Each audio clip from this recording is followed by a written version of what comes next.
ఓ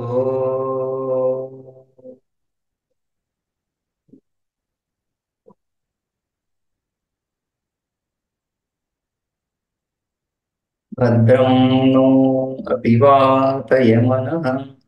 ఓం శాంతి శాంతి శాంతి.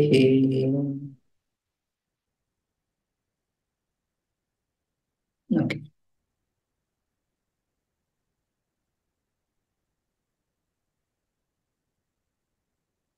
మనం రెండవ అధ్యాయము, ఇందులో త్రయోధర్మ స్కందాహ ఈ భాగం చూస్తున్నాం.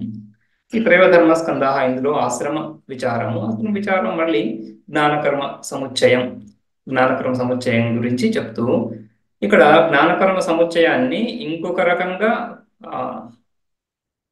ప్రజెంట్ చేస్తున్నారు. రైట్? ఏ విధంగా జ్ఞానము కర్మని ఆశ్రమాల రీత్యా విభాగం చేస్తూ, ఆశ్రమం అంటున్నప్పుడు ఆశ్రమ ధర్మము అని. అంటే ఆశ్రమి వ్యక్తి, ఆశ్రమంలో ఉన్నటువంటి వ్యక్తి, ఒక ఆశ్రమంలో ఉన్నటువంటి వ్యక్తి ఇంకొక ఆశ్రమంలో ఉన్నటువంటి వ్యక్తికి భేదం ఎక్కడ వస్తా ఉంది? ధర్మాలని. బ్రహ్మచారి అంటున్నప్పుడు బ్రహ్మచర్య ఆశ్రమం యొక్క ధర్మాలను పాటించేవాడు అని. అదేవిధంగా గృహస్థ అంటున్నప్పుడు గృహస్థాశ్రమం యొక్క ధర్మాలను పాటించేవాడు. అదేవిధంగా వానప్రస్థ సన్యాసులు అంటున్నప్పుడు ఆయా ఆశ్రమ ధర్మాలను పాటిస్తున్నటువంటి వాళ్ళు. ఆయా ఆశ్రమ ధర్మాలు అంటున్నప్పుడు ఆయా ఆశ్రమ విధులు, ఆయా ఆశ్రమ కర్మలు ఇవన్నీ కూడా వస్తున్నాయి. కాబట్టి ఇక్కడ విచారము ఈ రెండు అంటే ఆ ధర్మము ఈ ధర్మము రెండు పొసుగుతాయా పొసగవా అని. సో జ్ఞానము ఒక ఆశ్రమంలో ధర్మం అవుతా ఉంది, కేవల జ్ఞానము. ఇంకా మిగిలిన ఆశ్రమాల్లో కర్మ ఆశ్రమ ధర్మం అవుతా ఉంది. రైట్? ఆశ్రమం యొక్క స్వభావం అవుతాం. సో ఈ రెండు ఆశ్రమాలు కలుస్తాయా కలవవా? సో ఏ సన్యాసాశ్రమానికైతే ఇక్కడ రేటు బ్రహ్మనిష్ట అని చెప్తున్నప్పుడు, రేటు బ్రహ్మ సంస్థ అని చెప్తున్నప్పుడు, ఆ బ్రహ్మ సంస్థితి ఏదైతే ఉందో అది ఇతర ఆశ్రమంలో ఉండేటువంటి ధర్మాలతో కూడా ఉండగలుగుతుందా లేదు అనేది విచారం, అనేది ఆ విధంగా విచారం చేస్తున్నాం ఇక్కడ. ఆ విధంగా జ్ఞానకర్మ సముచ్చయ విచారం. సామాన్యంగా జ్ఞానకర్మ సముచ్చయ విచారాన్ని మనం ఇతర ఉపనిషత్తులో చూస్తూ ఉంటాము. అక్కడ కేవలం జ్ఞానము కర్మ వాటి సముచ్చయం అని చూస్తాం. ఇక్కడ కొద్దిగా అదే అదే విషయమే ఆశ్రమాల దృష్ట్యా చెప్తున్నారు. ఆశ్రమాలు అంటున్నారు, అందుకని ఆశ్రమం అంటున్నప్పుడు ఆశ్రమ ధర్మము ఆశ్రమ కర్మ తీసుకొని ఆ విధంగా తీసుకొని ఇక్కడ విచారం. సో ఇక్కడ కొంత ఇందులో పూర్వపక్ష సిద్ధాంతం చూస్తున్నాం. రైట్? సో కర్మ విధులు అప్రామాణ్యాన్ని పొందుతాయి అని ఒక పూర్వపక్షం. ఈ విధంగా జ్ఞాని కర్మలను అనుష్ఠించకపోతే కర్మ విధులు అప్రామాణ్యాన్ని పొందుతాయి అని. ఎందుకు అప్రామాణ్యాన్ని పొందుతాయి? ఏదైనా విషయము అప్రామాణ్యాన్ని పొందడము అంటున్నప్పుడు అది ప్రమాణ విరుద్ధమై ఇతర ప్రమాణాల చేత తిరస్కరించబడి ఉండడం ఒకటి. అలా ఏం లేదు ఇక్కడ. రెండవది అధికారి లేకపోవడం. రైట్? దాన్ని అనుష్ఠానం చేసేటువంటి అధికారి అసంభవం, ఇప్పుడు లేడు అప్పుడు లేడు కాదు, అసంభవం అని అనిపిస్తే అప్పుడు కూడా అది అప్రామాణ్యం అవుతుంది. ఎందుకంటే ఈ ఈ ఈ విధులన్నీ కూడా ఎవరికో ఒకరిని ఉద్దేశించి ఉపదేశించబడుతున్నవి కదా. ఆ ఉపదేశాన్ని గ్రహించేటువంటి వాడు, ఉపదేశాన్ని చేసేటువంటి వాడు, చేసేటువంటి సామర్థ్యం అధికారం కలిగినటువంటి వాడు ఎవడో ఒకడు ఉండాలి. ఎవడూ లేకుండా ఉపదేశం మాత్రమే ఉంది, కానీ ఉపదేశాన్ని గ్రహించే సామర్థ్యం ఎవరికి ఎప్పుడు కలగదు అని గనక ఏదైనా ఏదైనా తెలిస్తే. రైట్? సో ఇప్పుడు ఇక్కడ మనం ఇక్కడ కూర్చొని చంద్రుణ్ణి తాకడం అసంభవం అది. సో అటువంటి విధులకి అధికారి ఎవడు ఉండడు. సో అటువంటి విధులు అప్రామాణికాలు అవుతాయి. అదే విధంగా ఇక్కడ కూడా కర్మలు, జ్ఞానం కలుగుతున్నప్పుడు కర్మలు చేయటం లేదు కాబట్టి, జ్ఞానం కలిగినప్పుడు కర్మలను నిషేధం చేస్తా ఉంది కాబట్టి అప్రామాణ్యం అని చెప్పడం, అధికారి లేడు అని చెప్పడం. అధికారి కుదరదు, అధికారిత్వం ఎవరికి రాదు అని చెప్పడం. అది అది అది లేదు. వివేకి జ్ఞానము కలిగిన దశలో భేద బుద్ధి నశించి కర్మలు చేయనంత మాత్రాన భేద బుద్ధి ఉన్నటువంటి ఇతరులు కర్మలు చేయడం లేదు. కాబట్టి ఆ విధంగా కర్మలు జరుగుతూనే ఉంటాయి. కర్మ అధికారి ఉంటాడు కాబట్టి ఈ దోషము లేదు అని చూసాం. ఇక ఇంకొక పూర్వపక్షం భాష్యంలో చూద్దాము. పరివ్రాజకానాం భిక్షాచరణాదివత్ ఉత్పన్నైకత్వ ప్రత్యయానామపి గృహస్థాదీనాం అగ్నిహోత్రాది కర్మ నివృత్తి ఇది చేత్. పరివ్రాజకానం పారివ్రాజ్యాన్ని పొందినటువంటి వాడు కూడా, జ్ఞాని అయినటువంటి వాడు కూడా పారివ్రాజక అనే పరివ్రాజక అంటున్నప్పుడు పరితః వ్రజతి ఇది పరితః వ్రజతి అని వ్యుత్పత్తి. రైట్, పరితః అంటే సమంతతః, ఒక చోట ఉండకుండా అంతటా తిరుగుతున్నటువంటి వాడు అంటే ఒక స్థిర నివాసము లేనటువంటి వాడు అని. రైట్, ఆ విధంగా పరివ్రాజకానం, పరివ్రాజకుడు అయినప్పటికీ కూడా భిక్షాచరణాది, భిక్ష ఇత్యాది భిక్షాచరణం, సో భిక్ష గురించి వెళ్ళడం ఇత్యాది కర్మలైతే ఉన్నాయి. అదేవిధంగా ఉత్పన్న ఐకత్వ ప్రత్యయానామపి, రైట్, ఉత్పన్న ఐకత్వ ప్రత్యయానం పరివ్రాజకానం, పరివ్రాజక శబ్దానికి ఈ విశేషణం ఉత్పన్న ఐకత్వ ప్రత్యయానం. రైట్, ఏకత్వ ప్రత్యయము ఎవరి యందు ఉత్పన్నమైందో వాళ్ళు ఉత్పన్న ఐకత్వ ప్రత్యయులు, వాళ్ళు అటువంటి పరివ్రాజకులు. అంటే ఏకత్వ ప్రత్యయం అంటే ఏకత్వ బుద్ధి, జీవ బ్రహ్మ ఏకత్వ బుద్ధి, రైట్, బ్రహ్మైవాహమస్మి అనేటువంటి స్థిర బుద్ధి కలిగినటువంటి, బ్రహ్మైవాహమస్మి అంటూ బ్రహ్మయందు నిష్ఠ, నితరాం స్థితి నిష్ఠ బుద్ధి సదా బ్రహ్మయందు మాత్రమే ఉన్నటువంటి ఆ వ్యక్తి పరివ్రాజకుడు అయినప్పటికీ కూడా, అటువంటి బుద్ధి కలిగినటువంటి వాడైనప్పటికీ కూడా భిక్షాచరణాదులు చేస్తున్నాడు, భిక్షాటన ఇత్యాది ఇతర కర్మలు చేస్తూనే ఉన్నాడు. రైట్, భిక్షాటన ఇత్యాది కర్మలు చేస్తున్నాడు కాబట్టి కర్మలు ఉన్నాయి. సో అదేవిధంగా గృహస్థు కూడా అగ్నిహోత్రాది కర్మలు చేస్తాడు.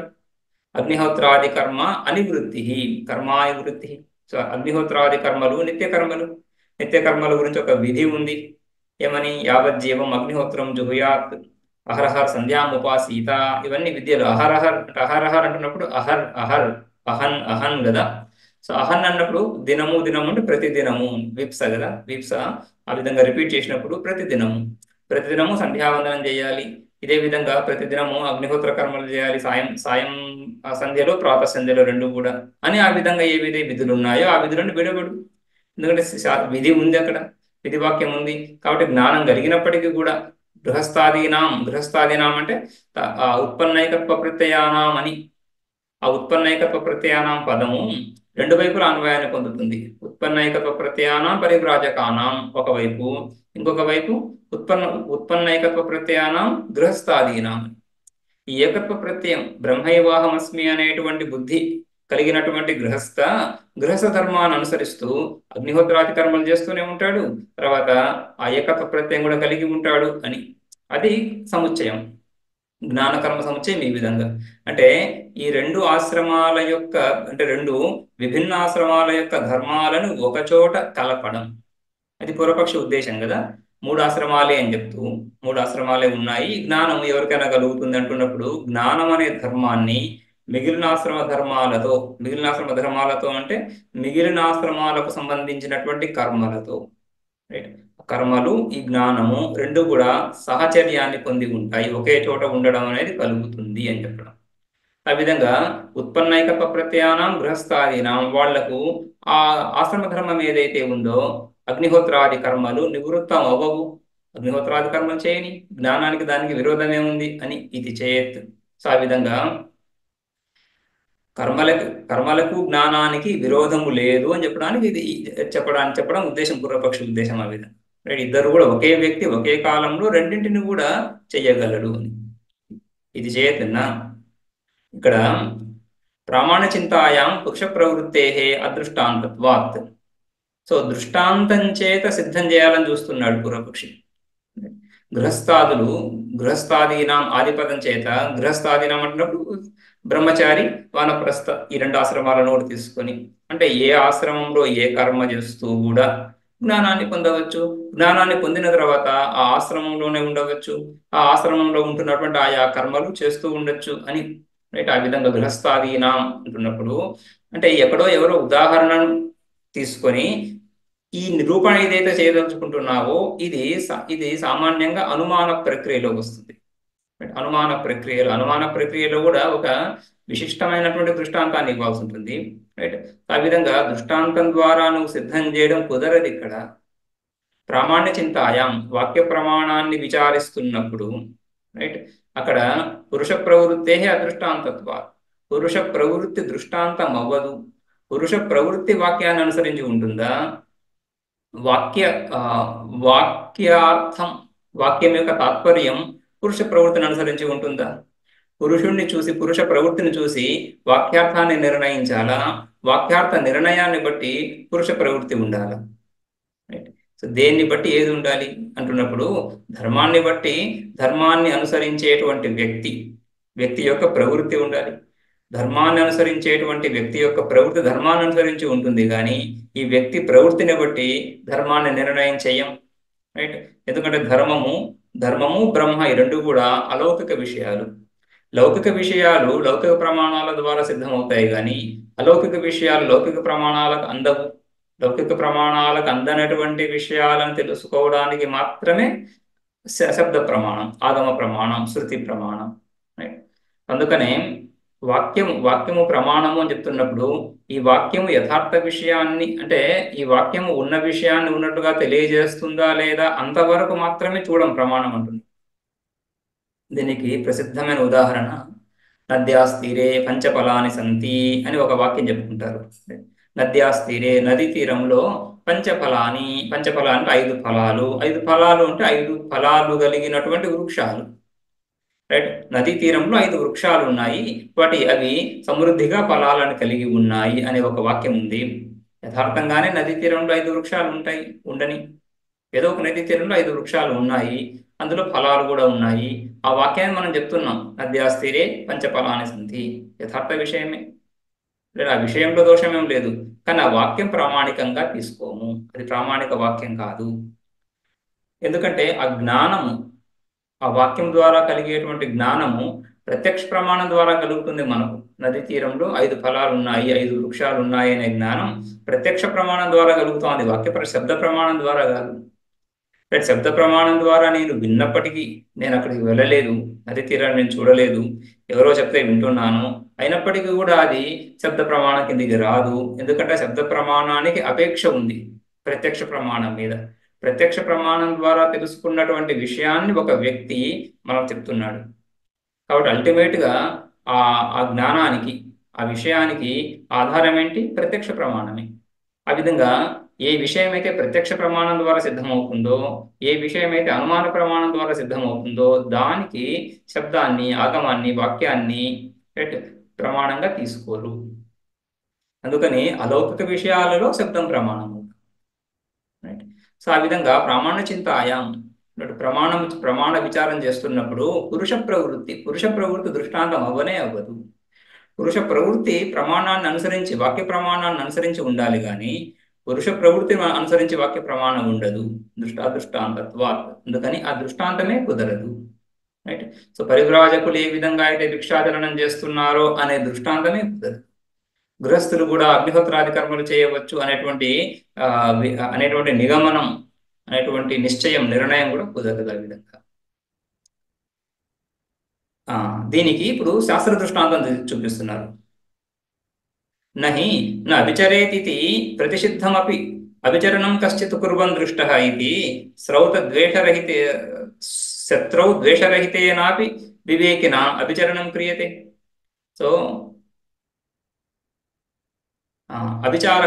అభిచార కర్మలని ఈ విధంగా శత్రు సంహారానికి వినియోగించేటువంటి కర్మలు.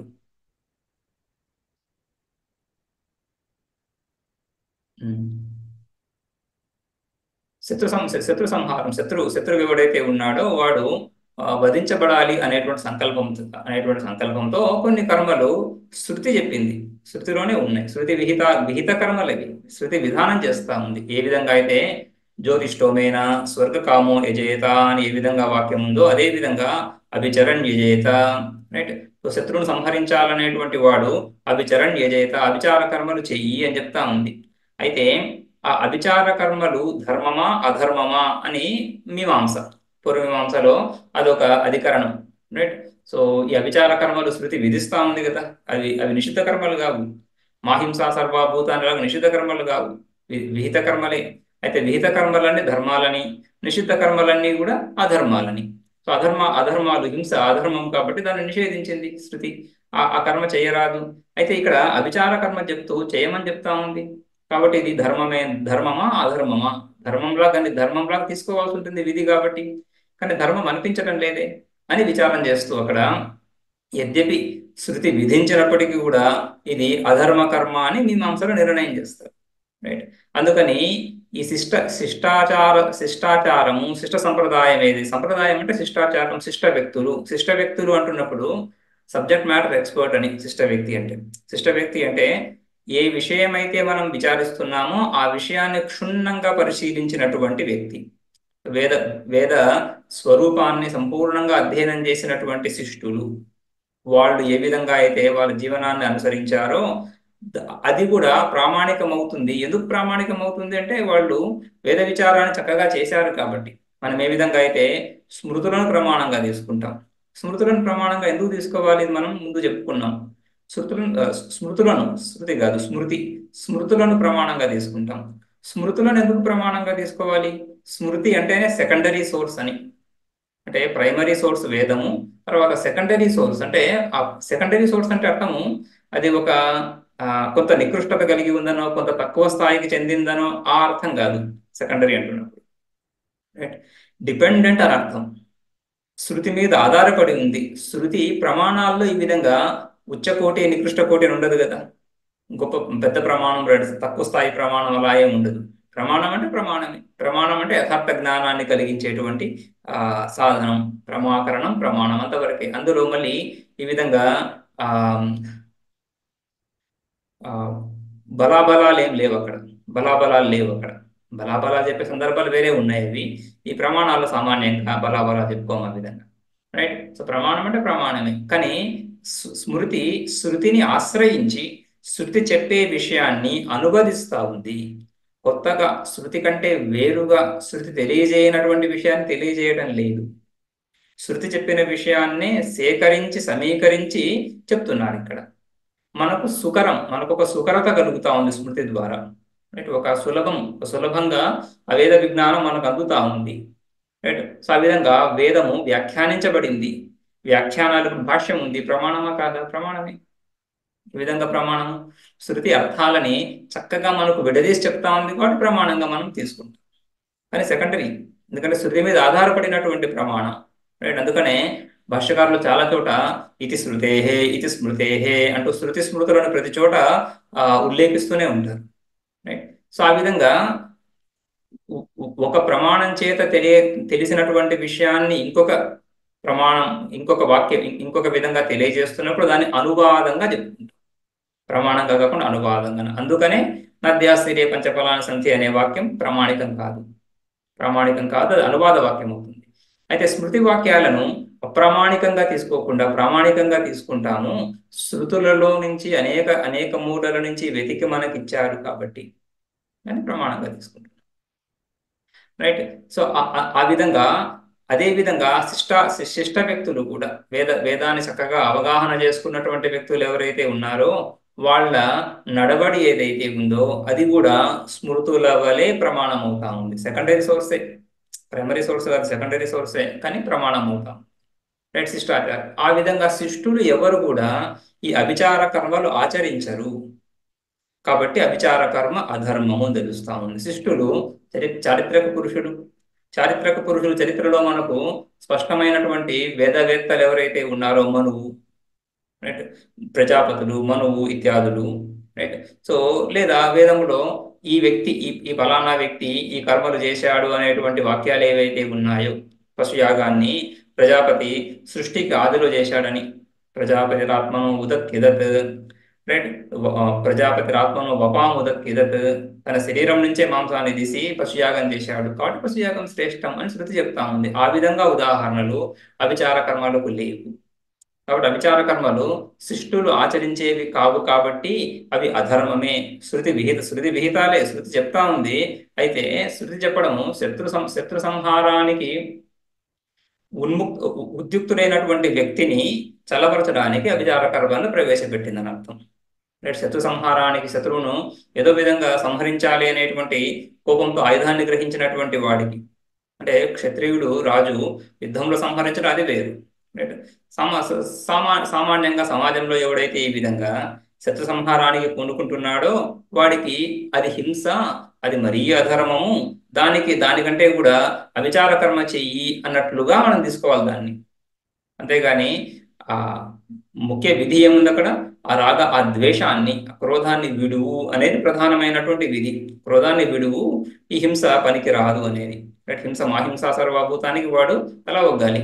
అలా కానప్పుడు ఆ ద్వేషం ఇంకా అతిశయించి, రైట్, వాడి వశం కానంత క్రోధం ద్వేషం ఉన్నప్పుడు అభిచార కర్మ ఒక సాధనంగా శృతి చెప్పినట్లే గాని అది ధర్మం కాదు, ధర్మంలోకి భాగంగా రాదు అని నిశ్చయం అక్కడ. అందుకని ఇక్కడ ఆ అభిచార అది కర్మని ఉదాహరణగా తీసుకుంటున్నారు భాష్యకారులు.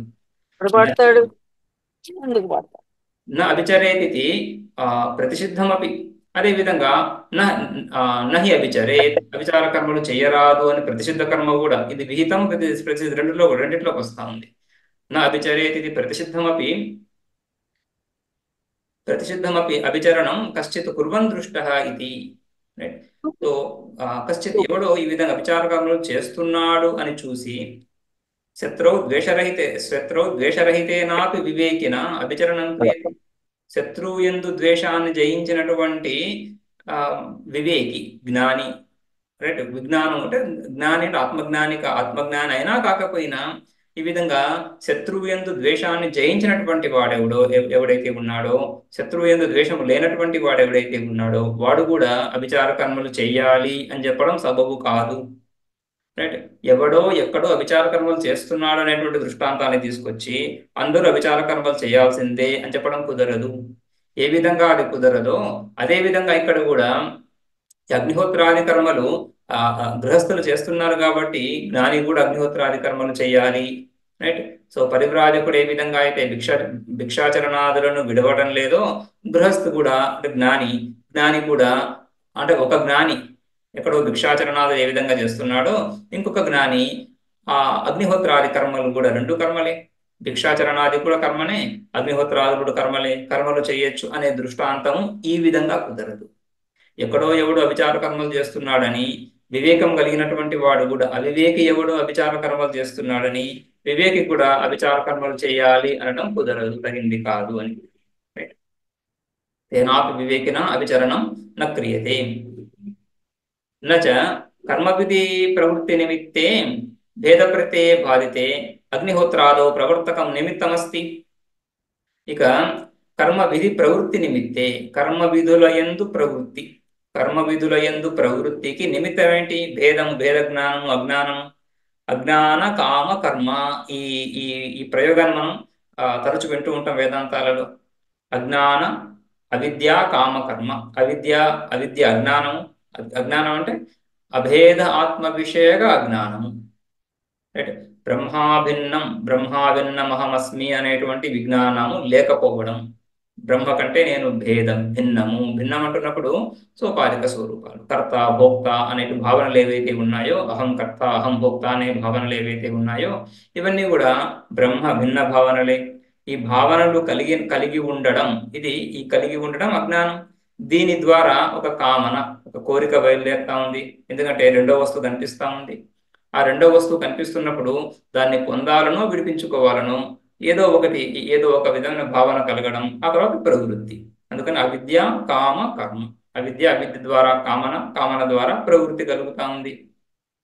ఇవి ఎవడెందైతే ఈ ప్రవృత్తి నిమిత్తం అవిద్య ఎవడి ఎందైతే నివృత్తమయ్యిందో, రైట్, కర్మ విధి ప్రవృత్తి నిమిత్తే భేద ప్రత్యయే, ఇదే భేద ప్రత్యయం, భేద బుద్ధి. ఈ భేద బుద్ధి నశించగా అగ్నిహోత్రాదౌ ప్రవర్తకం.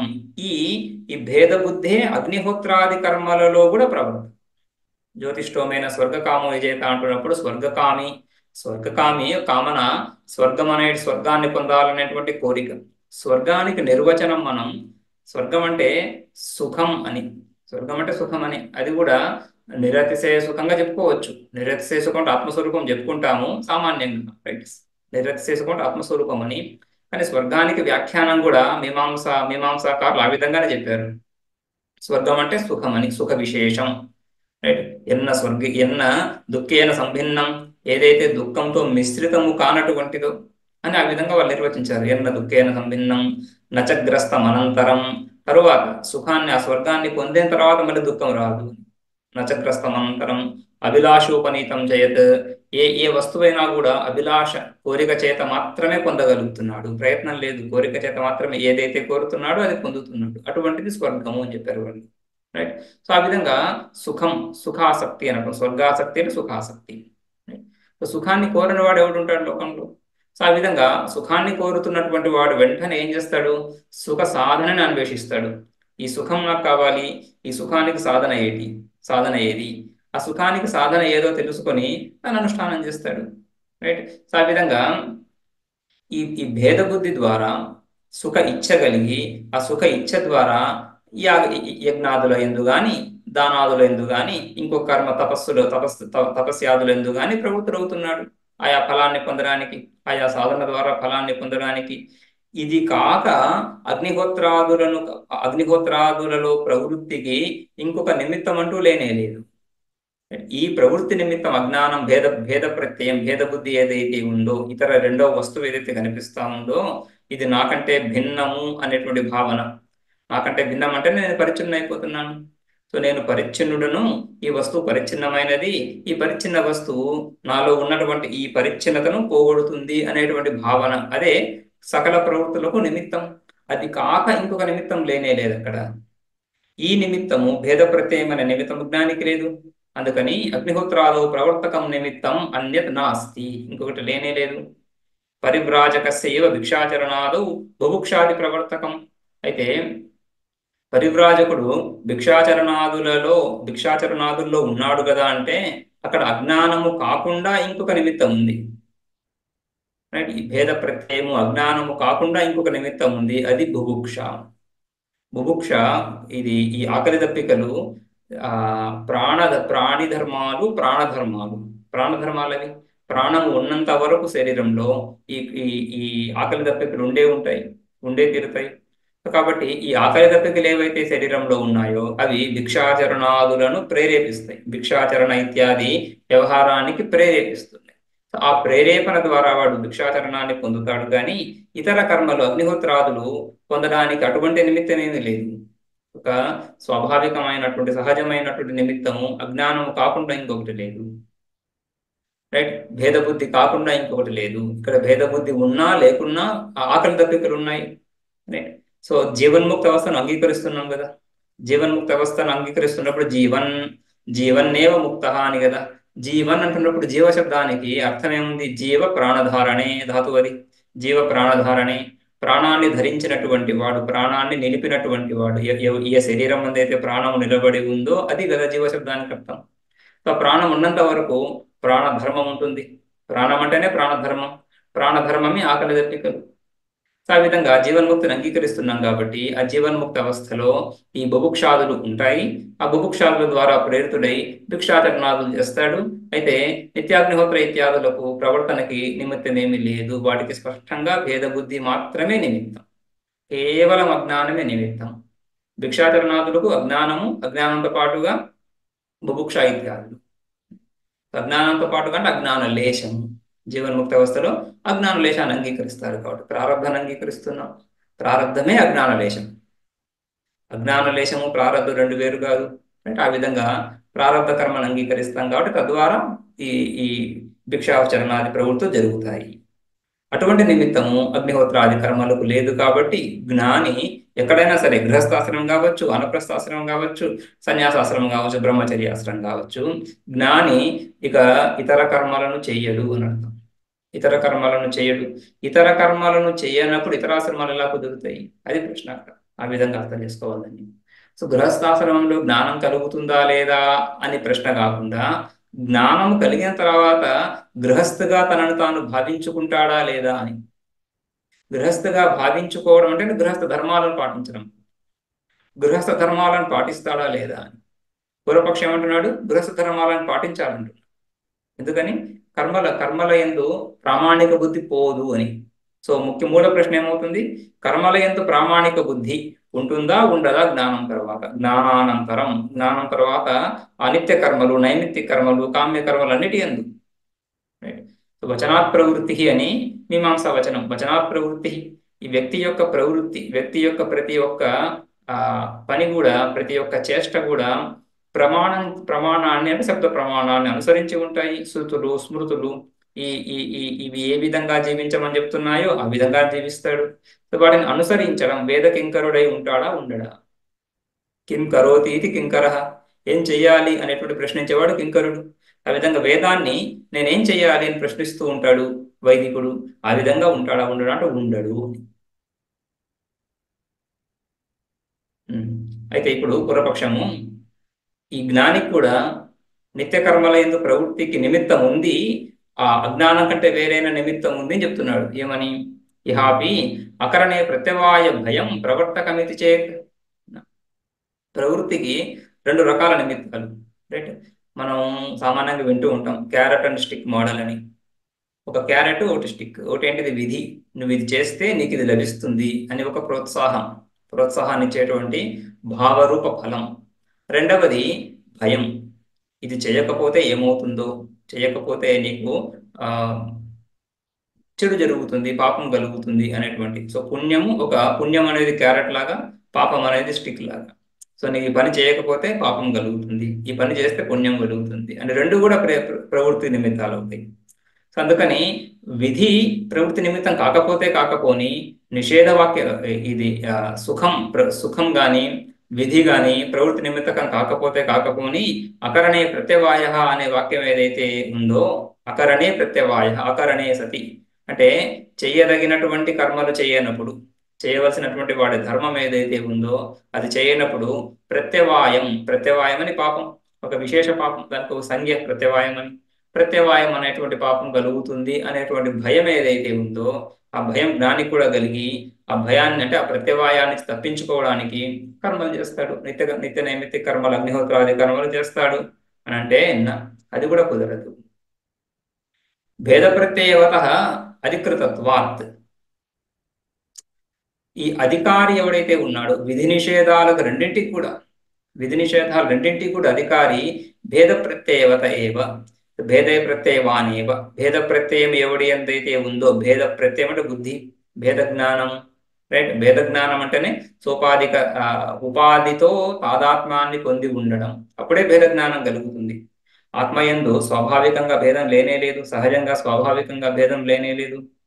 సత్యం జ్ఞానం అనంతం బ్రహ్మ, అనంతం అద్వితీయం, రైట్? సదేవ సౌమ్య ఇదమగ్ర ఆసీత్ ఏకమేవ అద్వితీయం బ్రహ్మ. ఆ విధంగా అద్వితీయ తత్వంలో భేదం ఎక్కడి నుంచి వస్తుంది? సో స్వాభావికంగా భేదం లేదు, భేదము అజ్ఞానం ద్వారా మాత్రమే కలుగుతా ఉంది. అటువంటి అజ్ఞానం ద్వారా ఎవడేందైతే భేద బుద్ధి ఉందో వాడు విధి నిషేధాల రెండింటికి కూడా అధికారి అవుతున్నాడు. అటువంటి భేద ప్రత్యయం లేనటువంటి వాడు, భేద ప్రత్యయం ఎవరికైతే జ్ఞానం చేత, సమ్యక్ జ్ఞానం చేత ధ్వంసమయ్యిందో అటువంటి జ్ఞాని భేద ప్రత్యయం లేకపోవడం చేత అధికారి కాడు. కాబట్టి అకరణే ప్రత్యవాయ అనేటువంటి వాక్యానికి కూడా అధికారి కాడు. దాని ద్వారా వాడికి భయం కలగదు, రైట్? ద్వితీయాద్వై భయం భవతి, తైత్తిరీయంలో చూస్తాము. ద్వితీయాద్వై భయం భవతి అంటే ద్వితీయం అంటే భేద ప్రత్యయం. భేద ప్రత్యయం కలిగినటువంటి వాడికి భయం అవశ్యంగా కలుగుతుంది. అయితే భేద ప్రత్యయాన్ని దాటినటువంటి వాడు ఆ భయానికి లోను కావటం లేదు. సో భయం వాడికి ప్రవృత్తి నిమిత్తం కాదు. ఏ విధంగా అయితే ఆశ, ఏ విధంగా అయితే ఈ విషయాన్ని పొందాలనేటువంటి రాగము, ఆసక్తి ప్రవృత్తి నిమిత్తం కావటం లేదో, అదే విధంగా ఈ భయం కూడా ప్రవృత్తి నిమిత్తం కావటం లేదు. ఈ ఆశ, విషయాన్ని పొందాలనేటువంటి కోరిక గాని, భయం గాని, ఈ రెండు కూడా భేద ప్రత్యయాన్ని, భేద బుద్ధిని అనుసరించే వస్తున్నాయి. భేద బుద్ధి కలిగినప్పుడు మాత్రమే ఈ విధంగా రాగద్వేషాలు కలుగుతున్నాయి.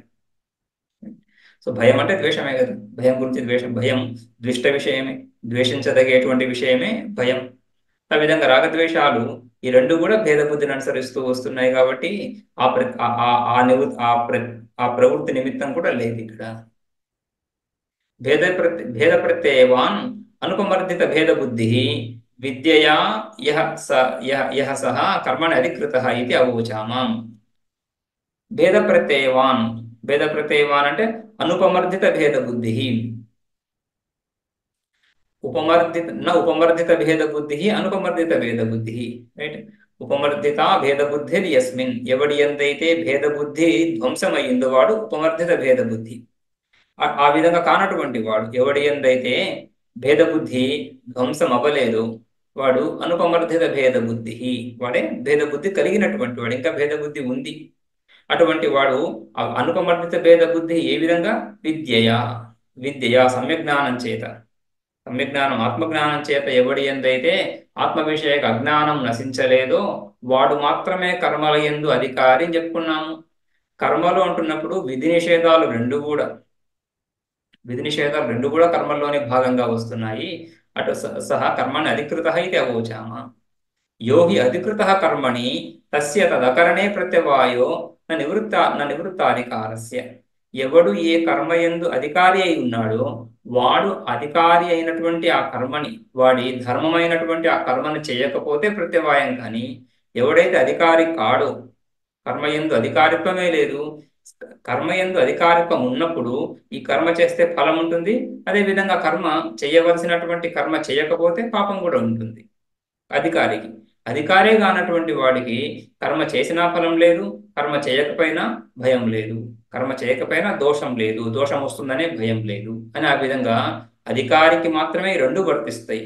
ఇది చేస్తే ఇది లభిస్తుంది, ఇది చేయకపోతే ఇది అవుతుంది అనేటువంటి ఈ రెండు విషయాలు కూడా అధికారికి మాత్రమే వర్తిస్తాయి, అనధికారికి కాదు. జ్ఞాని అధికారి కాదు, జ్ఞాని అధికారి కాదు కాబట్టి కరణే ఫలం, అకరణే ప్రత్యవాయం రెండు కుదరవు. రెండు వాడికి సంబంధించినవి కావు. రెండిటికి వాడు అధికారి కాడు. ఉదాహరణకి గృహస్థస్యైవ బ్రహ్మచారిణో విశేష ధర్మానుష్ఠానే అనుష్ఠాని. సో గృహస్థుడు బ్రహ్మచారి విశేష ధర్మాలను ఆచరిస్తాడా? లేదు కదా. అదేవిధంగా బ్రహ్మచారి గృహస్థస్య విశేష ధర్మాలను, గృహస్థుడి యొక్క విశేష ధర్మాలను ఆచరించగలడా? లేడు కదా. ఆ విధంగా అయితే గృహస్థ ధర్మాలు విహిత ధర్మాలా కాదా? విహిత ధర్మాలే, ఇవన్నీ చేయవలసినవి. చేయకపోతే ప్రత్యవాయం, అకరణే ప్రత్యవాయ. గృహస్థ ఏ నిత్య కర్మలు అయితే గృహస్థకి విధించబడ్డాయో అవి చేయనప్పుడు ప్రత్యవాయం, అకరణే ప్రత్యవాయ. అకరణే ప్రత్యవాయ అని ఉంది కాబట్టి బ్రహ్మచారి ఆ గృహస్థ ధర్మాలను చేయటం లేదు కాబట్టి బ్రహ్మచారి కూడా అకరణే ప్రత్యవాయ అని చెప్పి ఆ భయం చేత బ్రహ్మచారి కూడా గృహస్థ ధర్మాలను చేస్తాడా? లేదు కదా. అదేవిధంగా బ్రహ్మచారి ధర్మాలను గృహస్థ చేయడు, గృహస్థ ధర్మాలను వానప్రస్థ చేయడు. వీళ్ళు చేయకపోయినప్పటికీ కూడా అకరణే ప్రత్యవాయ అనేది లేదు. ఎందుకు లేదు? ఎందుకంటే వాళ్ళు ఆయా కర్మలలో అధికారి కాదు. బ్రహ్మచారి బ్రహ్మచర్యాశ్రమ ధర్మాల్లో మాత్రమే అధికారి, గృహస్థ ధర్మాల్లో కాదు. కాబట్టి గృహస్థ ధర్మాలను చేయకపోయినా అకరణే ప్రత్యవాయ అనే భయం లేదు. ఎందుకని? అధికారి కాదు కాబట్టి. అదేవిధంగా జ్ఞాని కూడా ఈ మూడు ఆశ్రమాల్లో ఉన్నటువంటి కర్మలకి అధికారి కాడు కాబట్టి ఆ కర్మలను చేయకపోయినా ప్రత్యవాయ భయం లేదు వాడికి అని. గృహస్థస్యైవ బ్రహ్మచారిణో విశేష ధర్మ అననుష్ఠానే.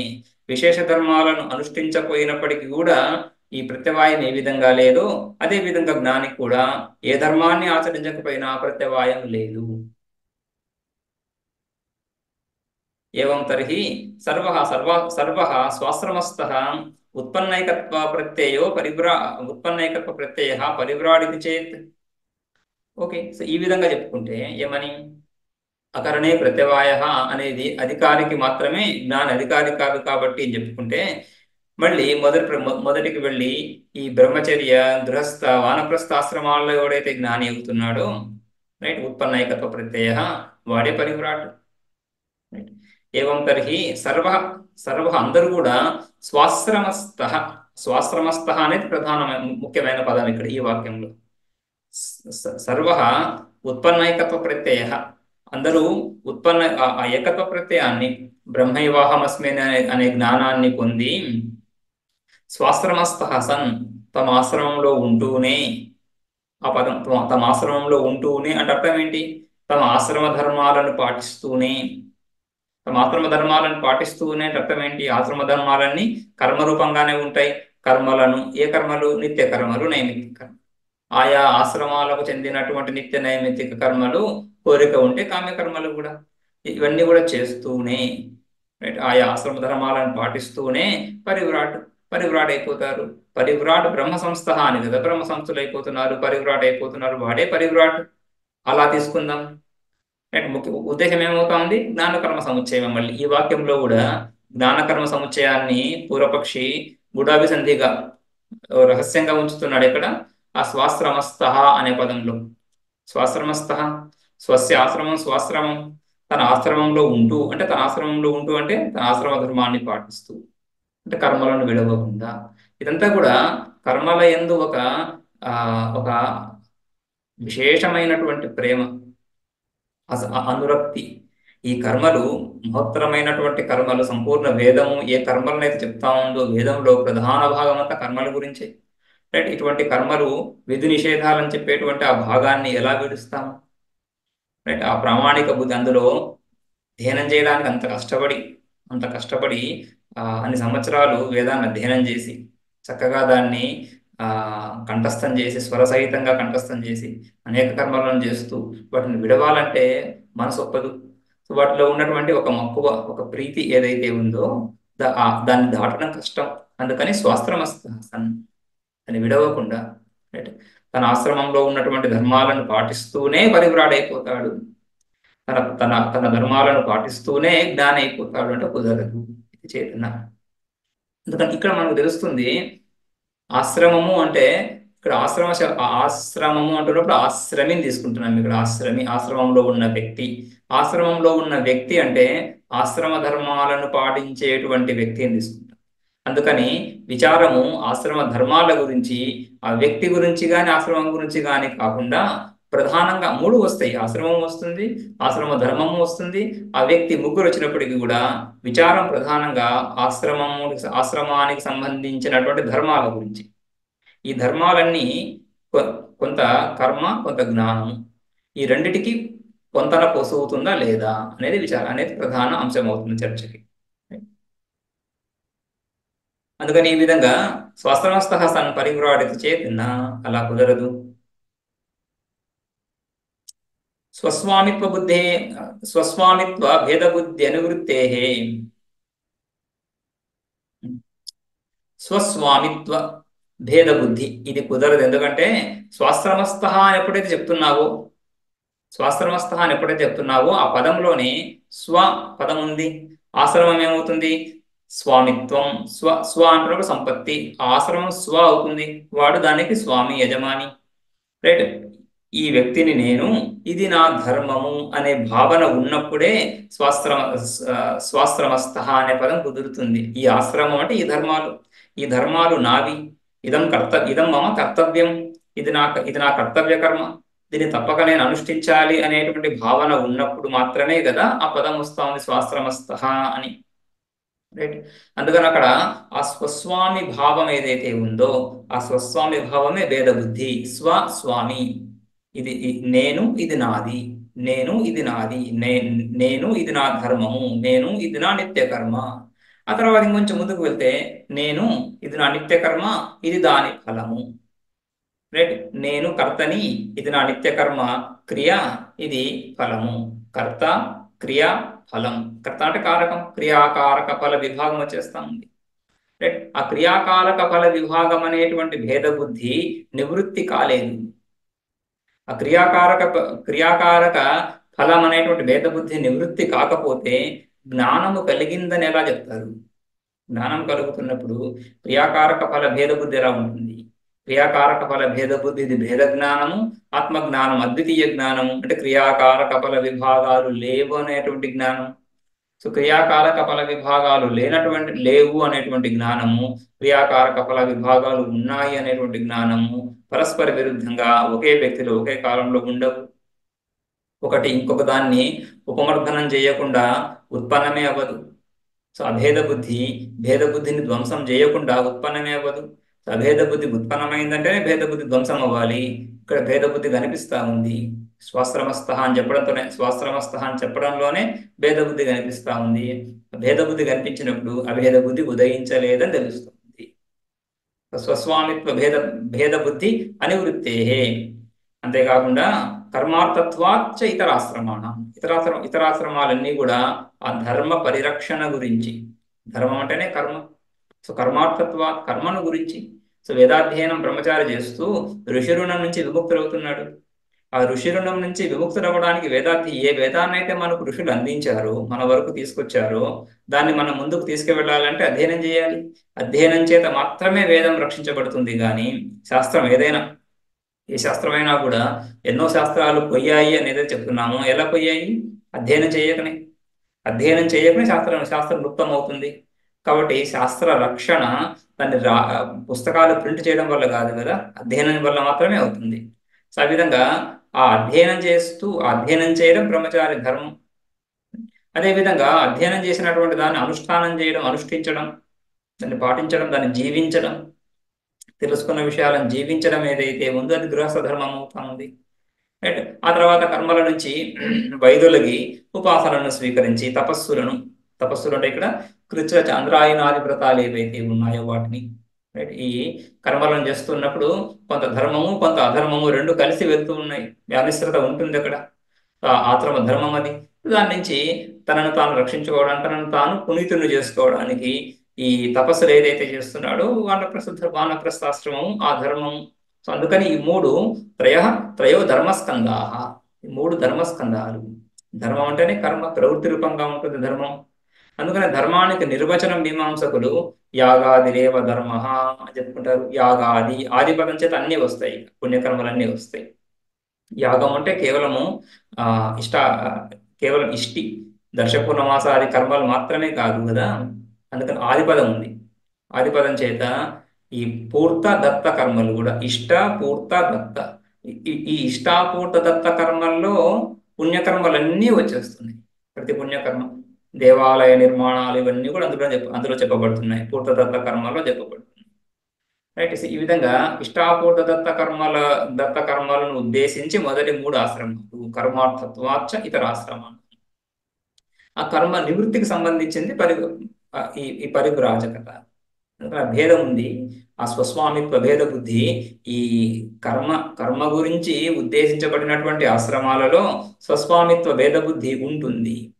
స్వస్వామిత్వ భేద బుద్ధి లేకుండా కర్మ గాని ఉపాసన గాని రెండు కుదరదు. అథ కర్మ కుర్వీయ ఇది శృతే. రైట్. ఈ బృహదారణ్యకంలో అథ అంటే అనంతరం అంటే జాయామే స్యాత్, జాయామే స్యాత్ అని భార్య కావాలని సంకల్పన చేస్తున్నాడు. భార్య కావాలని సంకల్పన చేసి భార్యను పొంది ఏం చేస్తున్నాడు? అత కర్మ కుర్వీయ, కర్మలు చేస్తున్నాడు. అత కర్మ కుర్వీయ ఇది శృతే. అథ అంటే అనంతరం అంటే గృహస్థ ఆశ్రమాన్ని స్వీకరించిన తర్వాత ఏం చేయాలంటే కర్మలు చేయి చెప్తా ఉంది శాస్త్రం. కాబట్టి కర్మ ప్రధానమైనటువంటి ఆశ్రమం అది. ఇతరాశ్రమాలు బ్రహ్మచర్య వానప్రస్థ ఆశ్రమాలు అవి కూడా కర్మ అంటే అధ్యయన రూప కర్మ, ఇష్టి రూప కర్మ కాకుండా అధ్యయన రూప కర్మ బ్రహ్మచర్య ఆశ్రమంలో, వానప్రస్థంలో తపస్య రూప కర్మ, మానస కర్మలు. ఆ విధంగా అత కర్మ కుర్వీయ ఇతి శృతే. తస్మాత్ స్వస్వామిత్వాభావాత్ భిక్షుకు ఏకః ఏవ పరిభ్రాట్ న గృహస్థాది. ఆ స్వస్వామిత్వ భావము లేనటువంటి వాడే భిక్షువు. స్వస్వామిత్వము లేక భిక్షువు అయినటువంటి వాడు మాత్రమే పరివ్రాట్ నా గృహస్థాది. ఇతరులు ఈ విధంగా పరివ్రాట్ని చెప్పదగరు. ఆ స్వస్వామిత్వ భావం ఉన్నంత వరకు చెప్పదగరు. ఆ స్వస్వామిత్వ భావమే లేనప్పుడు గృహస్థ అని గాని, బ్రహ్మచారి అని గాని, వానప్రస్థ అని గాని ఏ విధంగా చెప్తున్నారు? ఏ ధర్మాన్ని ఆశ్రయించి చెప్తున్నారు? ఇవన్నీ కూడా యౌగిక పదాలే, రూఢి పదాలేం కాదు, యౌగిక పదాలే. అంటే ఇప్పుడు రూఢి పదాల గురించి కూడా చర్చ చూస్తాము.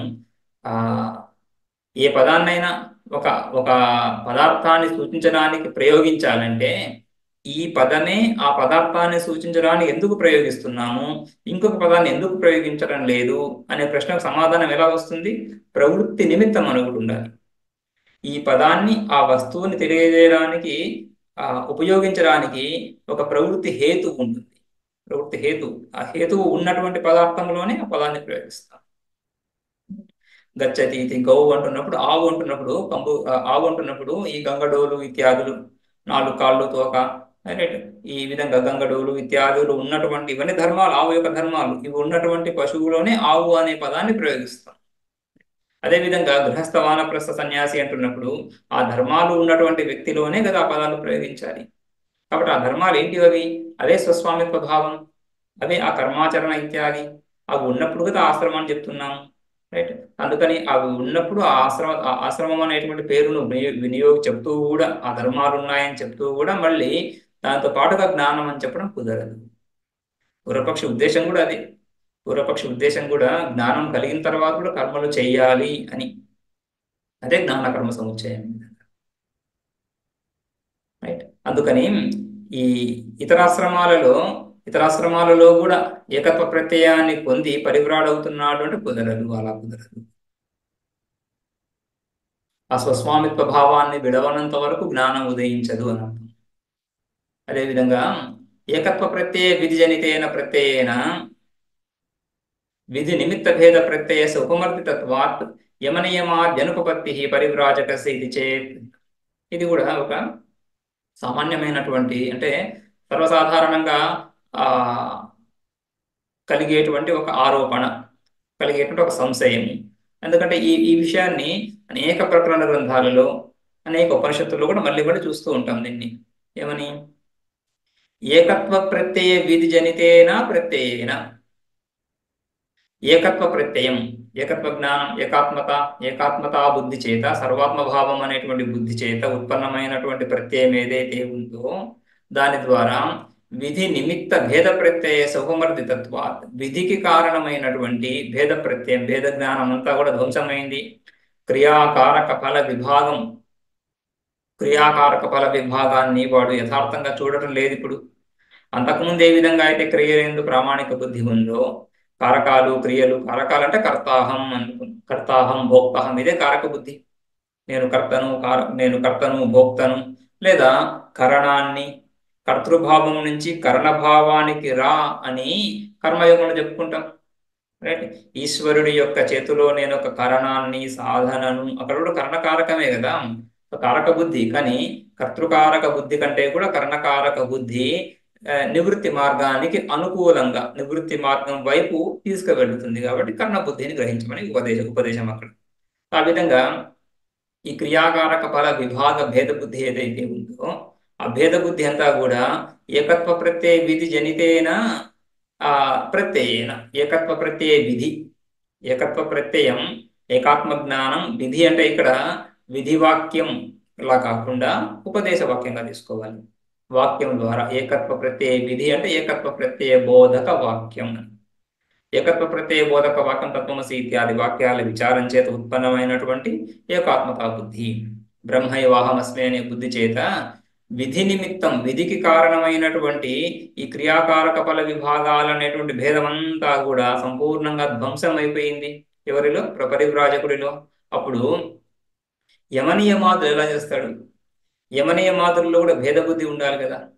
సో నేను యమనియమాలను పాటించాలి అంటున్నప్పుడు నేను అంటే ఈ ఫలానా ఉపాధితో సంబంధించినటువంటి వాడను, ఈ ఫలానా దేశంలో ఉన్నటువంటి వాడను, ఈ ఫలానా విషయాల మధ్యలో ఉన్నటువంటి వాడను, వాటి నుంచి నన్ను నేను రక్షించుకోవాలి. యమాలు నియమాలన్నీ కూడా రెస్ట్రిక్షన్స్గా ఉంటాయి, నిషేధాత్మకంగా ఉంటున్నాయి. యమాలన్నీ కూడా భావాత్మకంగా పాటించవలసినవిగా ఉన్నాయి. ఇవన్నీ కూడా కర్మలే. సో ఈ కర్మలు మాత్రం ఎలా కుదురుతాయి? ఈ కర్మలు మాత్రం సరే ఏదో భిక్షాటన అంటే క్షుధ పిపాస వాటి ద్వారా కలిగిందని చెప్పుకోవచ్చేమో, కానీ యమనియమాదులు ఎలా అనుష్ఠానం చేస్తాడు? అవి కర్మలే కదా, వాటికి భేద జ్ఞానం కావాలి కదా, అది కూడా కుదరదు జ్ఞానికి. అంటే యమనియమాలన్నింటినీ విడిచి ఇష్టాచారం, యథాకామ ప్రవృత్తి అనేది కలుగుతుంది అని సంశయం. యమనియమాది అనుపపత్తి పరివ్రాజకస్య ఇతి చేత్. అంటే ఇష్టా ప్రవృత్తి, ఇచ్చ వచ్చినట్టుగా ఉంటాడు. ఎటువంటి ధర్మము అధర్మము ఏమి లేకుండా అలా ఉంటాడు అంటే అలా కూడా కాదు. బుభుక్షాదిన ఏకత్వ ప్రత్యయాత్ ప్రత్యావితస్య ఉపపత్తేః నివృత్త్యర్థత్వాత్. బుభుక్షాదిన, ఈ ఆకలి దప్పికలు ఏవైతే దేహధర్మాలు అంటే ప్రాణధర్మాలు అని చెప్పుకుంటాం కదా, కార్యక్రమ సంఘాత ధర్మాలు. ఈ కార్యక్రమ సంఘాతం ఉన్నంత వరకు, శరీరం ఉన్నంత వరకు ఏ విధంగా ఆకలి దప్పికలు ఉంటాయో వాటి ద్వారా ఏకత్వ ప్రత్యయాత్ ప్రత్యావితస్య, ఈ ఏకాత్మ బుద్ధి నుంచి కొంత జారినటువంటి వాడు, కొంత కింద పడ్డటువంటి వాడు, కొంత వేరైనటువంటి వాడు, మళ్ళీ దేహభావన కలిగినటువంటి సందర్భంలో, అంటే ఈ ఇతర నిమిత్తాలు లేనప్పుడు, ఇతర వ్యాసంగాలేవి లేవు కాబట్టి ఈ క్షుధాపిపాస ఇత్యాది నిమిత్తాలు రాని సమయంలో బ్రహ్మనిష్ఠుడై ఉంటాడు. బ్రహ్మనిష్ఠుడై ఉంటూ ఎప్పుడైతే ఈ ఆకలి దప్పికలు కలుగుతున్నాయో, ఈ ఆకలి దప్పికల ద్వారా ఈ ఈ శరీర పోషణార్థం ఏదైతే భిక్షాచరణ చేస్తున్నాడో అప్పుడు తప్పక దేహతాదాత్మ్యం కలుగుతా ఉంది. ఆ దేహ తాదాత్మ్యం కలిగిన తర్వాత ఆ దేహ తాదాత్మ్యంతో పాటుగా అలాగే భిక్షాటనాదుల తర్వాత అలాగే ప్రవృత్తిలోకి వెళ్ళకుండా మళ్ళీ బ్రహ్మనిష్టతను పొందాలి. రైట్. సో ఈ ఈ ఈ ఈ ఈ దేహ తాదాత్మ్యాన్ని అలా దేహ తాదాత్మ్యాన్ని కొనసాగించరాదు అని యమనియమాదులకు అవకాశం ఉంటుంది. రైట్. ప్రత్యావితస్య ఉపపత్తేః నివృత్త్యర్థత్వాత్. సో ఈ విధంగా బుభుక్షాదిన ఆ, ఏకత్వ ప్రత్యయాత్ బుభుక్షాదిన ప్రత్యావితస్య, ఈ ఆకలి దప్పికల ద్వారా ఏ విధంగా అయితే వాడు ఆ ఏకాత్మతా బుద్ధి నుంచి కింద పడుతున్నాడో, వేరవుతూ భేద భావనలోకి వస్తున్నాడో, అక్కడి నుంచి మళ్ళీ నివృత్త్యర్థత్వాత్ అక్కడి ఆ స్థితి నుంచి నివృత్తుడై మళ్ళీ ఆ బ్రహ్మాత్మతా స్థితిని పొందడాన్ని గురించి యమనియమాదుల యొక్క అవసరం ఉంది. యమనియమాదుల విధి ఈ విధంగా ఉపయోగపడుతుంది. యమనియమాదులు విధులు అంటే విహిత ధర్మాలు. ఇది చెయ్యి అని చెప్పబడ్డటువంటి ధర్మాలు. ఇది చెయ్యి అని చెప్పబడుతున్నప్పుడు చేయడానికి అధికారి ఎవడు? జ్ఞాని. ఇప్పుడు మళ్ళీ సో జ్ఞాని అధికారి, కర్మలకు అధికారి కాడని చెప్పుకున్నాం కదా. అంటే విధులలో 3 రకాల విధులు చెప్పుకుంటారు. అపూర్వ విధి మనకు తెలియనటువంటి విషయాన్ని శృతి తెలియజేస్తున్నప్పుడు దాన్ని అపూర్వ విధి అని చెప్పుకుంటాం. రైట్. ఈ యాగం ద్వారా స్వర్గం లభిస్తుంది అనేటువంటి జ్ఞానము కేవలం వేదం ద్వారా, శాస్త్రం ద్వారానే కానీ ఇంకొక రకంగా మనకు లభించదు. అటువంటి దాన్ని అపూర్వ విధి అని చెప్పుకుంటాం. మనకు తెలిసిన విషయాన్నే శృతి చేయమని చెప్తుంది కొన్ని సందర్భాల్లో. రైట్. వ్రీహీన్ అవహంతి అని, ఈ వడ్లను దంచు. రైట్. యాగానికి సంబంధించి ఈ వడ్లను దంచిన తర్వాత బియ్యం వస్తుంది. ఆ బియ్యం చేత పురోడాశం అని యాగద్రవ్యాన్ని తయారు చెయ్యి అని ఆ విధంగా. రైట్. అక్కడ దంచడం చేత మాత్రమే ఈ విధంగా వడ్లను దంచడం చేత మాత్రమే బియ్యాన్ని తీసుకోవాల్సి ఉంటుంది. ఇంకో రకంగా బియ్యాన్ని తీయరాదు, అది యాగానికి సరిపోదు. సో అటువంటి విధులు మనకు దంచితే బియ్యం వస్తాయని మనకు తెలుసు, అందరికీ తెలుసు. వడ్లను దంచితే బియ్యం వస్తాయని అందరికీ తెలుసు. రైట్. తెలిసినా కూడా శృతి చెప్తా ఉంది అక్కడ ఏమని అర్థం, ఇంకొక రకంగా చెయ్యకు, ఈ రకంగానే చెయ్యి అని. దాన్ని నియమ విధి అని. రైట్. సో ఆ విధంగా ఇక్కడ కూడా ఈ ఈ బుభుక్షాదుల ద్వారా ఏదైతే కొంత ప్రవృత్తి కలిగిందో ఆ తర్వాత మళ్ళీ ఆ సంసార ప్రవృత్తిని కొనసాగించకుండా ఇటు రా అన్నాడు నియమ విధి. ఆ యమనియమాలు ఆ విధంగా నియమ విధి కింద తీసుకుంటారు. అపూర్వ విధిగా కాకుండా నియమ విధిగా తీసుకొని నియమ విధి కుదురుతుంది. ఎందుకంటే అక్కడ వాడికి 2 రకాలుగా వెళ్ళే అవకాశం వచ్చింది. సంసారం వైపు వెళ్ళొచ్చు, మళ్ళీ ఆత్మస్వరూపం వైపు వెళ్ళొచ్చు. సంసారం వైపు వెళ్ళక ఆత్మస్వరూపం వైపే వెళ్ళు అని చెప్పేటువంటి విధి, అది నియమ విధి. ఆ విధంగా నియమ విధి లాగా ఇవి కుదురుతాయి. రైట్. నచ ప్రతిషిద్ధ సేవా ప్రాప్తి ఏకత్వ ప్రత్యయోత్పత్తే ప్రాగేవ ప్రతిషిద్ధత్వాత్. అయితే ప్రతిషిద్ధ సేవలు, నిషిద్ధ కర్మలు ఏవైతే ఉన్నాయో నిషిద్ధ కర్మల యొక్క సేవ, నిషిద్ధ కర్మల యొక్క అనుష్ఠానం వాడికి ఆ జ్ఞానం కలగక ముందే వాడు విడిచి ఉన్నాడు కాబట్టి మళ్ళీ అవి అంటుకో. ప్రతిషిద్ధ సేవా ప్రాప్తి ప్రయత్నపూర్వకంగా వైరాగ్యాన్ని సంపాదించాడు. వివేకం ద్వారాను అభ్యాసం చేతను. వివేకాభ్యాసాదులు, ఈ వివేకం అభ్యాసం రెండింటి చేత కూడా వైరాగ్యాన్ని ఏదైతే పొందాడో, వశీకార సంజ్ఞా వైరాగ్యం అంటున్నప్పుడు విషయాల సన్నిధిలో కూడా విషయాల యందు ఆసక్తి లేకపోవడం. వైరాగ్యాన్ని 4 రకాలుగా చెప్పారు.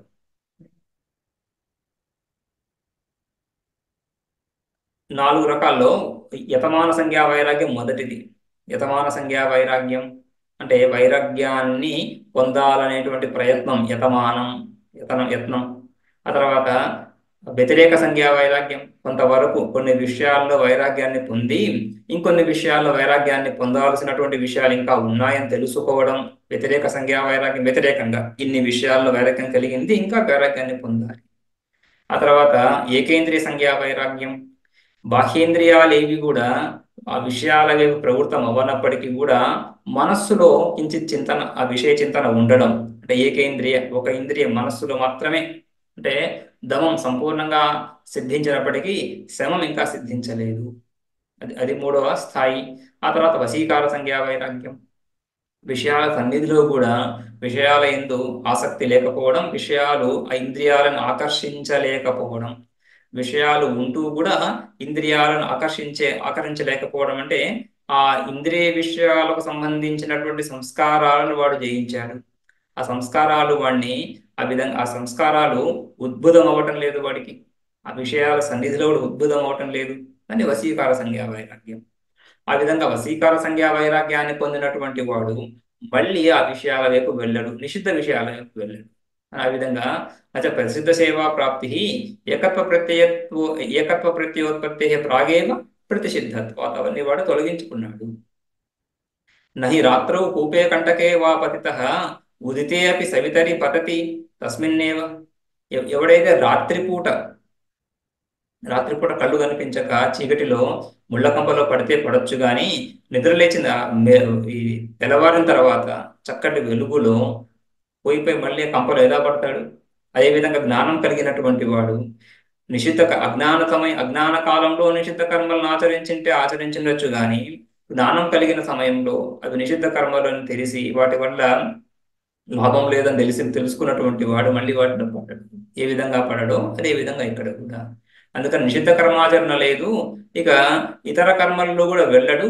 ఇతర కర్మలకు వెళ్లకుండా ఈ ఆత్మనిష్టను పొందడానికి యమ నియమాల అనుష్ఠానం కుదురుతుంది. తస్మాత్ సిద్ధం నివృత్త కర్మ భిక్షుక ఏవ బ్రహ్మ సంస్థ ఇది. అందుకని నివృత్తాని కర్మాణి యస్మిన్, ఎవడైతే కర్మలు సంపూర్ణంగా నివృత్తమై ఉన్నాయో, సంపూర్ణంగా అంటే ఈ విధంగా యమ నియమాదులు కాకుండా మిగిలిన భిక్షాటనాదులు యమ నియమాదులు స్వాభావికంగా కలిగేటువంటి కర్మలు కాక మిగిలిన నిత్య నైమిత్తికాది కర్మలన్నీ ఎవడి ఎంతైతే నివృత్తమై ఉన్నాయో వాడు భిక్షుక, వాడే భిక్షువు, వాడే బ్రహ్మ సంస్థలు అవుతున్నాడు. భిక్షుక ఏవ బ్రహ్మ సంస్థ. రైట్. నివృత్త కర్మ భిక్షుక. ఆ నివృత్త కర్మ అనేది భిక్షుకకి విశేషం. భిక్షువు అంటేనే వాటి నిర్వచనం ఆ విధంగా.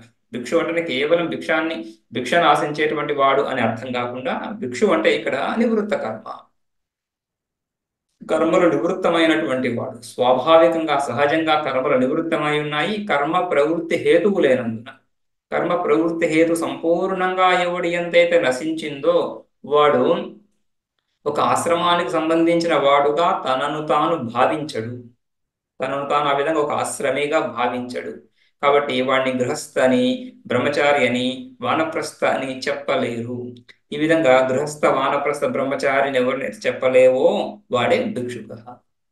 అందుకని భిక్షువు అయి ఉండి కూడా మళ్ళీ పరివ్రాజకుడు అయి ఉండి కూడా మళ్ళీ గృహస్థుడు అవుతాడు అని చెప్పడం కుదరదు. ఇంకొన్ని సమాధానాలు పూర్వపక్షానికి అవి తర్వాత క్లాస్లో చూద్దాం. ఓం